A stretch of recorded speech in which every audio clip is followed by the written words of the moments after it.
or you look at a place like Bahrain during the Arab Spring, more than 150 pro athletes were imprisoned during the Bahrain uprising.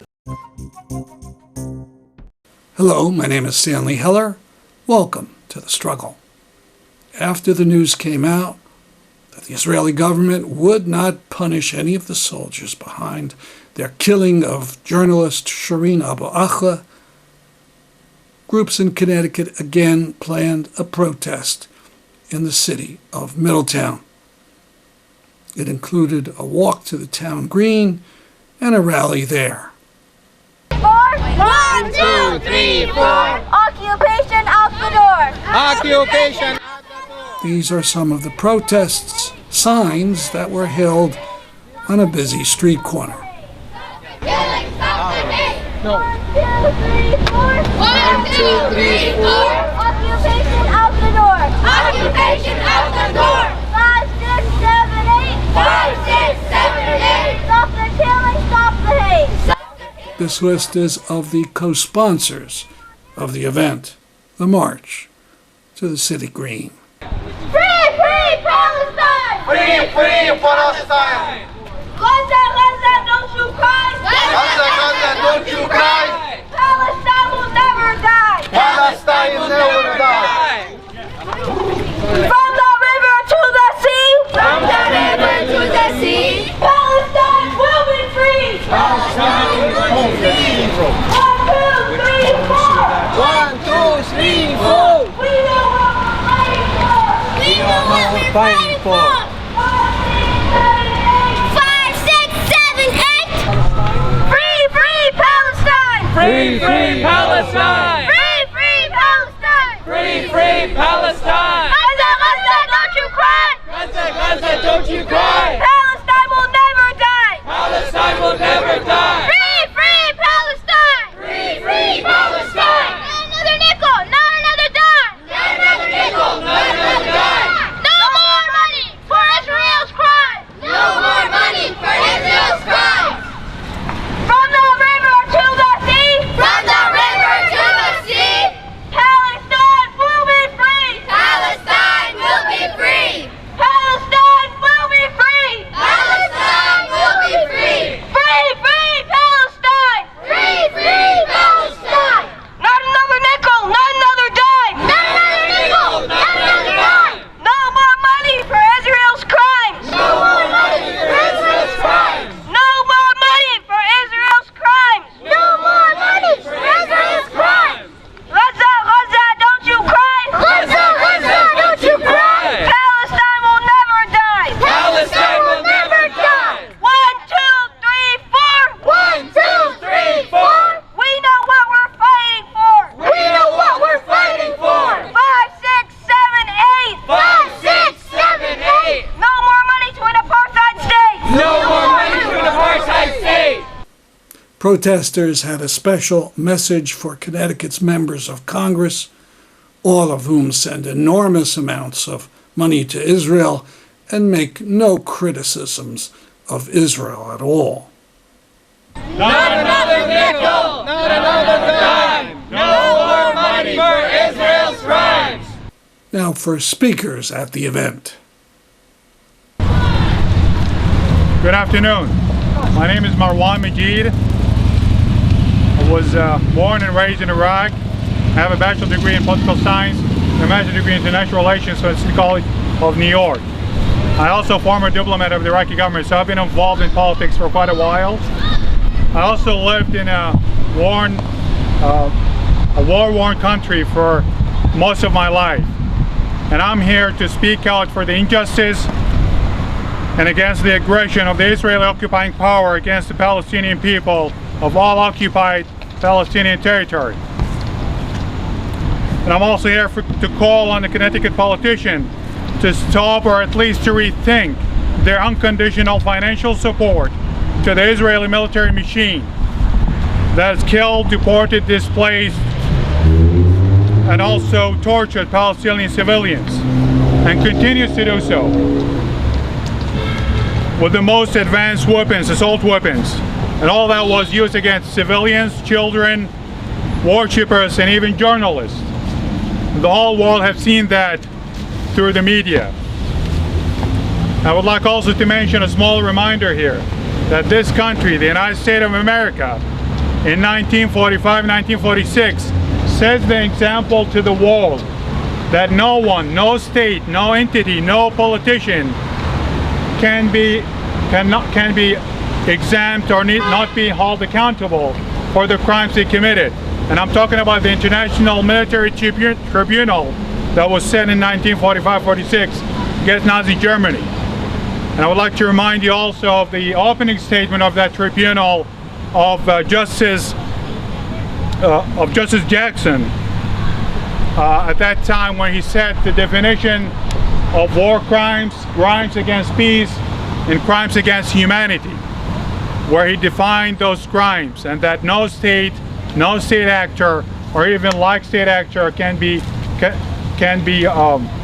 immune or not being held accountable for the crimes he committed. So I would like also to remind all the politicians of the state of Connecticut and the federal representative of this state, of this country, to rethink again of what side they're standing with and what crimes are being committed, and to rethink again of what financial support or who they are giving their financial support to. You cannot be supporting human rights and you cannot be supporting democracy all over the world and turn a blind eye to crimes being committed in the name of democracy. Thank you very much. Hello, I'm a Jew who's saddened and appalled and grieved by the crimes of Israel against the people of Palestine, against the Palestinian Israelis, and I feel that it's so strange that a people that were once the symbol of universalism, because we were a people of no place and no country, could suddenly revert to the barbarism of Europe in less than a generation. So I've written 2 poems, if you can stand it, but they're poems from the heart about Israel. Put it closer. One is called the White Semite. You know, there are two versions of Semite: the Jews and the Palestinians. Both Semites. Anti-Semitism covers both. The White Semite.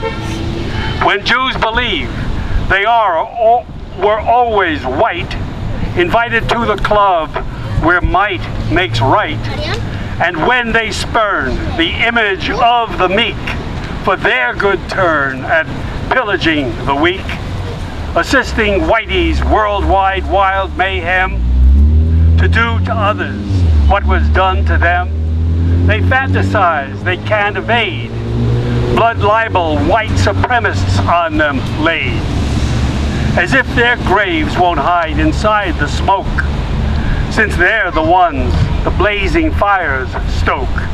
Kill Arabs? Whitey doesn't raise a fuss. Good job, congrats my boy, you're one of us. We Jews who still resist participating, the news is that we're everyone self-hating.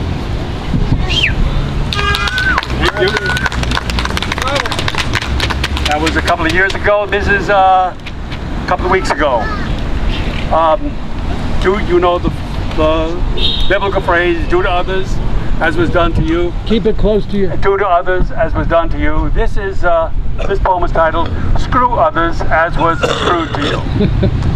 Do unto others as you'd want for you. So says the Bible's golden rule. Do unto others as was done to you is what they teach now in religious school. We suffered centuries of murderous hate until in Palestine we got our chance to reassign our designated fate and play old music while new Semites dance. The Germans who dreamt up the Holocaust are laughing from their sinecure in hell to see their bitter lesson wasn't lost as we find our minority to quell. As we find our minority to quell. The flowers of the field don't fight each other. We're all the children of the same grandmother. Very good. This friend, you want to talk? Oh, nice. Assalamu alaikum. Peace be upon you all. My name is Gufran al-Lababidi. I am Syrian, American, and I have been here in this country for 22 years. I am the president of Tree of Life Educational Fund, and I'm glad to be with you here today. It's for a sad reason, but also we have to be standing up here today until Palestine is free. So 2 weeks ago, we stood together. We saw each other and we stood up for the right. We stood up against the killing that happened in Gaza, the massacre when they killed 47 civilian Palestinian Gazan people. They are under siege. 17 were children. And 2 weeks before that, or a little bit more, the whole world was watching the scenario of the life taken of Shireen Abu Akleh. They took her out of her family, they took her out of her job, of her friends, just because she stood up for the right and for the truth. Years before, and many years before, we stood up for Iraq, we stood up for Syria. 11 years ago when the Syrian revolution started, until today, the killing is never stopped in Syria. Over 350,000 got killed in Syria. And look at the world around you. Unfortunately, the world is numb, the world is sleeping, and everybody's silent. Yes, we condemn here and there, but the world is silent. Looking at the children here around us, we can approve the message that one day Palestine will be free. We will never give up. We will never be quiet. And we will continue to say Palestine will be free. It's great to see such a turnout like this for such an important cause, including having the children leading the chants. That's very good. We need a lot more of this. I work closely with Connecticut Peace and Solidarity Coalition, and this is a cause that our coalition should take up even more than it has.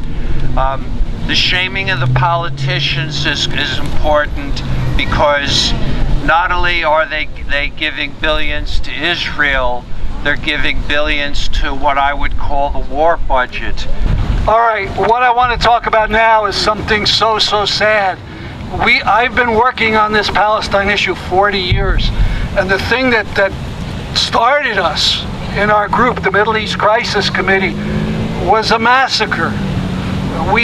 There was a war, an invasion by Israel of Lebanon, and we had a rally. And then we were planning a conference, and in the middle of it, somebody calls me up and said it was a Saturday morning that Israel, that people went into the Sabra and Shatila camps in Lebanon, and they just killed everybody. Yes. And we learned later that 1,300 people were killed. We know the names of a Lebanese woman, a researcher, found the names of all these people.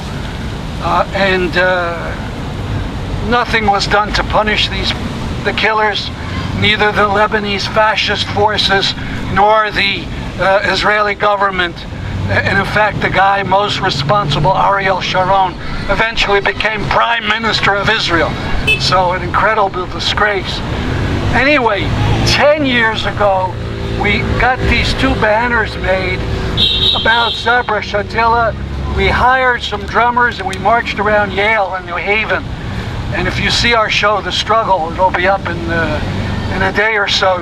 There's some record of that. Anyway, I would like to unfurl these if we get some people to hold these out, and we will take a picture of them. So after this, we have one more speaker. So let's do a chant. We remember Sabra. We remember Shatila. We remember Sabra. We remember Shatila. We remember Sabra. We remember Shatila. No more massacres. No more massacres. My name is Laura Schleifer. I work with Promoting Enduring Peace. I am their program chair, and I also am the co-founder of a plant-based vegan food justice, food sovereignty, and community projects team in Gaza. So I am the only U.S. person working on this project, and I am also Jewish and standing in solidarity with Palestine for that reason as well. Thank you. And my co-founder, Anas Arafat, has organized a team. So these are all local Gazan people organizing for their own sovereignty in many ways. So it is called Plant the Land because we provide emergency food aid, but we also literally, the team plants the land with food for future generations, and also works to build food sovereignty in Gaza in other ways, by working with farmers to provide them with seeds and tools, and to connect them with each other so that they can organize to meet all the community's needs, to make sure that farmers are producing whatever is needed collectively, building water wells, providing medicine, school supplies, and all other things that the community needs. So basically we take directives from the community, they tell us what they need, and then we organize to make it happen for them. And of course, this is extremely important, specifically, especially for Gaza, because Israel is controlling their access to the basic necessities of life. So for those watching this who are not already familiar with the situation, Israel, with U.S. funding and weaponry to the tune of $4.8 billion. Shame! Shame! Shame on you, Israel, as a Jewish person. I'm saying it as well as an American. Shame on you. Hello, my name is Batya. I'm a senior at Wesleyan. I've been involved with anti-Zionist organizing at this school for a number of years. My first year, I was part of a joint divestment campaign to call on the university, which has over $1 billion endowment, to divest from both fossil fuels and Israeli apartheid. And at the end of that campaign, the university said, over the next 10 years, we're going to divest from fossil fuels. And they made no mention of any intent to divest from the crimes against humanity, against the Palestinian people, the violence, the militarized occupation in Palestine. And that's disgusting. Wesleyan is a university that advertises itself as a liberal place, and it's not, but specifically it has a long history of supporting Zionism financially through its endowment, ideologically through its teaching practices, bringing in Israeli professors, sending students over on field trips. The archaeology department has its only field trip in occupied Palestine, where they send a cohort of students over to dig in a village that was once inhabited by Palestinian folk, and that is disgusting. And we, as Students for Justice in Palestine, are calling on our university to stop the foolishness, to stop the violence, to stop the support for this violent state that is killing children every single day, every single month, every single year, and has been for the past 74 years. We are here to say, Zionism no more, occupation no more, violence is unacceptable, and our endowment cannot be supporting that.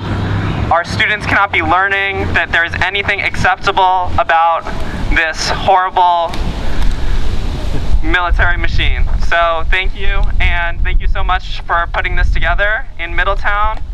Yeah. Free, free Palestine! Free, free Palestine! Free, free Palestine! Free, free Palestine! From Middletown to Palestine, occupation is a crime. On Sunday the 25th, a Ukrainian activist will be speaking over Zoom for the Ukraine Socialist Solidarity Campaign. You can get to the registration at rpm.world. And take a look at the website Ukraine Posts. It's promoting Enduring Peace's website opposing Putin's invasion. And from Democracy Now!, news about Iran after the killing of a woman in police custody. Big demonstrations, many killings of protesters by government goons. Iranian authorities have cut off internet access to the capital, Tehran, and other regions as protests over the death of a 22-year-old Iranian Kurdish woman in police custody continue to spread. Iranian state TV reports as many as 26 people have died in the protests since Mahsa Amini's death last week. She was arrested by so-called morality police for allegedly leaving some of her hair visible in violation of an Iranian law requiring women to cover their heads. To see our coverage of the protests, go to democracynow.org. But prominent athletes took to the streets as orators, fighters, and even medics. The great Egyptian football player, maybe the greatest ever, a man named Mohammed Abu Akleh, not only lent his support to the occupation of Tahrir Square, but he actually played a role in mediating a peace between two of the soccer fan groups who are known as the Ultras, the Zamalek and Alawi. Now, these are groups who, you know, if you put them at the same meeting, they would, if they were both here right now, first of all, they would sit on opposite sides, and second of all, they'd be fighting right now. By the time I'm halfway through the talk, fists would be flying. Abu Akleh actually organized a truce between these two dire enemies for the purposes of them forming a blockade around Tahrir Square to keep out Mubarak's forces, playing a shockingly progressive role in that fight. Or you look at a place like Bahrain during the Arab Spring, you know, more than 150 pro athletes were imprisoned during the Bahrain uprising. They have a ministry of sports in Bahrain, and they created lists of rebellious athletes and systematically imprisoned and tortured them in the name of sending a message to the entire population. This included famed national team soccer player Mohammed Hubail and the most famous jiu-jitsu champion in the region, a man named Mohammed Mirza. People who are fans of jiu-jitsu would have heard of this person. He was just released after 9 years behind bars for his role in the uprising. Or in Syria, you know, the national goalkeeper for their national team, Abdul Baset al-Sarut, he became a rebel commander in the fight against Assad. We've also seen Palestinian athletes who've been imprisoned or killed standing up to Israeli apartheid. We've seen LGBTQ athletes in places like Russia come out and risk imprisonment. And we've seen sit-ins on the pitch by athletes in Greece in the name of refugee rights. And there's a book I would recommend to folks. It's called Soccer versus the State by Gabriel Kuhn, K-U-H-N, which catalogs much of this in the international sphere. We're also beginning to see what such an athletic resistance could look like in the United States as we endure this slide towards attempted autocracy, I'll call it. Here in recent years, we've seen athletes ride the wave of the BLM movement and be political in ways unseen since the 1970s, and that's great. But the question we need to monitor is whether we'll see a similar commitment to being what they call an athlete activist during this age of reaction. I mean, we all remember 2016 when Colin Kaepernick took a knee, and I think I've done several talks about Colin Kaepernick taking a knee, maybe a few. But we also have to remember this was 6 years ago at this point. You know, that's a political lifetime. And it's time to see if a new generation is going to step up and show what they've learned. And there are already signs of people stepping up. WNBA MVP Breonna Stewart has stood strongly for abortion rights in the aftermath of Dobbs, wearing shirts, speaking to the press, talking about it on social media, like immediately after the Dobbs decision went down. Cincinnati Bengals Super Bowl quarterback Joe Burrow has spent his young career, first of all, calling out poverty, which he did on draft night, poverty in the United States, which never gets talked about, and hunger in the United States. And then after Dobbs, he put out a long statement about why he supports abortion rights. And then there's the iconic soccer hero Megan Rapinoe, who has displayed in the recent months an incredible solidarity with transgender people and has earned hatred from multiple political corners. And this is utterly vital, of course, as trans athletes have proven to be a central target of fascists and their friends in the GOP. In addition to this, there's a labor element to this too, and we've been talking about labor restiveness in the United States all weekend. Minor league baseball players, and people heard about this, who, the average major league salary is about $4.4 million a year. For minor leaguers, it's between $5,000 and $14,000. That's how much they make in a year. And they've been organizing grassroots style independently for years to try to get the Major League Baseball Players Association to organize them. Finally, something wonderful. A macho sneer is "save the whales," as if it was something pathetic. I had a chance to go on a whale watch out of Cape-Cod and got to see this pod feeding. Absolutely awesome.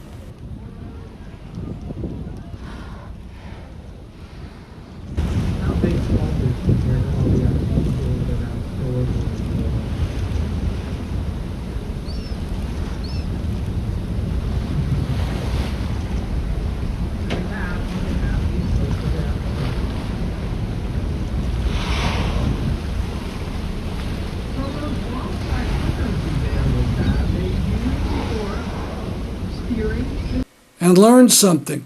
Plastic waste and even deflated balloons are a threat to the humpback whales. Despite their huge size, the throat of a humpback is only the width of a grapefruit. So keep plastic out of the ocean. Save the whales. That's our program for today. See you next week at this time. I'm Stanley Heller for The Struggle.